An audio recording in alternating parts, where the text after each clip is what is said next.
Hello, this is Sister Rosemarie Greco, the director at Wisdom House Retreat Center in Litchfield, Connecticut. This morning we are out here at the outdoor labyrinth at Wisdom House. This is one of the first outdoor labyrinths in the state of Connecticut.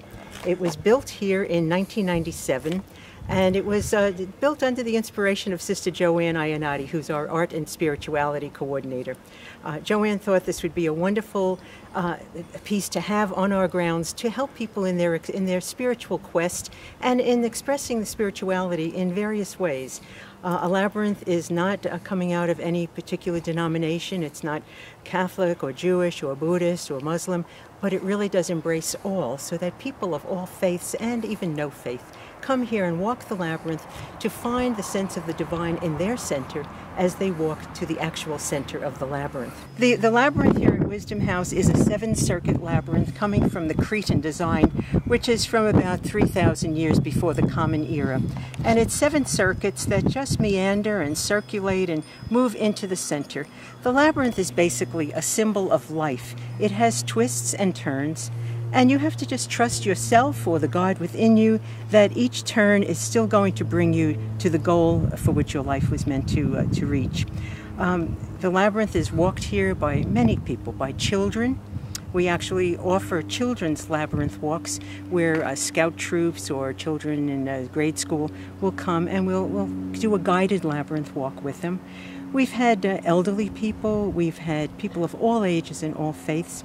We've had people doing very touching things in a sense that when someone has died, walking the labyrinth, holding a photo of a loved one, and just walking in communion with that person. People with canes, people with walkers.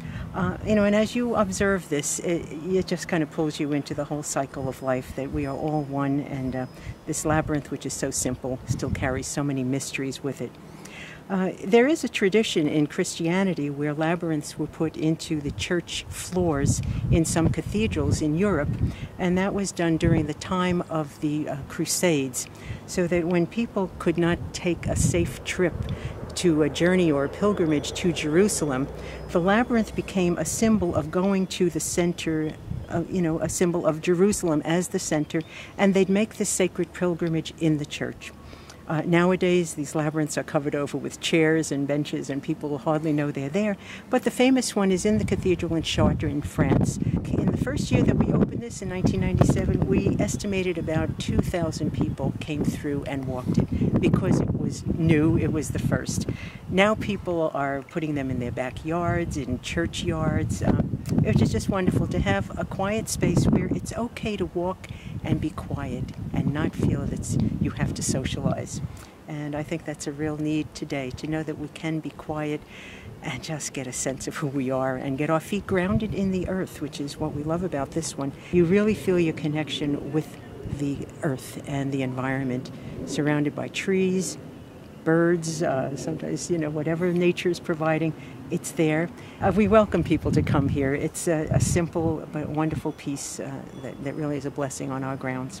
And in one of the scriptures, in the Hebrew scriptures, King Solomon says, "I find wisdom surrounded by nature." And I think if you look at this, while you're walking there, if you're not getting in touch with divine wisdom surrounded by the trees and nature, I don't know what's going to do it for you.